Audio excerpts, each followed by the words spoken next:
अंतर्गत कुछ स्थान ऐसे होते हैं जिन स्थानों की महत्वता। अब आप लोगों को अगर बोलें और आप उसका स्मरण, जैसे आपको कहा कि शिवलिंग के यहाँ स्थान है जिसकी मूलता भागवत जी हो ना, अगर कहीं भागवत हो रही हो, राम कथा हो रही हो, तो तुम व्यासपीठ के चारों तरफ कहीं पर भी घूम लो फिर लो, तुम्हारी मर्जी, तुम्हारा मन। पर शिव महापुराण की कथा जब चलती है, व्यास जी महाराज अगर शिव महापुराण के इस व्यास पीठ पर, कोई भी व्यास जी अगर शिव पुराण की पीठ पर बैठ गए,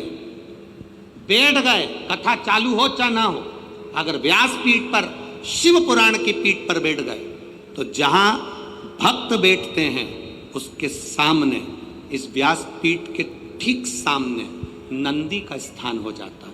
नंदी के स्थान को चाहे जजमान हो, चाहे कोई मंत्री हो, चाहे कोई मिनिस्टर हो, चाहे कोई कलंत्री हो, उसको भी यहाँ से वहाँ सामने से हम निकलने नहीं देते।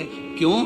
क्योंकि वो निकल तो जाता है पर बाद में उसको कष्ट भोगना पड़ता है। इसलिए हम मना करते हैं, इधर से मत जाना, आगे मत जाना, इधर से जाओ, पीछे से जाओ, इधर से पहुंचो, सम्मुख मत जाइए।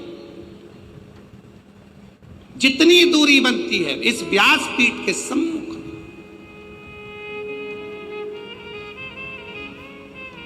अब उसको समझने वाला समझ नहीं पाता, इसलिए हम जब साउंड वाला साउंड लगाता है, बक्से वाला बक्सा लगाता है, तो हम उससे कह देते हैं यहाँ से यहाँ तक पैक कर दो, ये नंदी की जगह पर कोई के चरण ना पड़ जावे।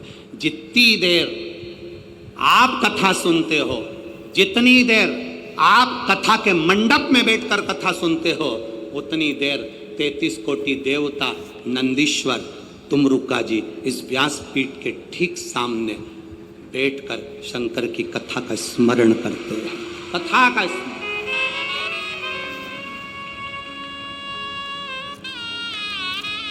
उतनी देर शिव भक्ति का स्मरण वो कर रहे होते, चित्त वृत्ति में वो।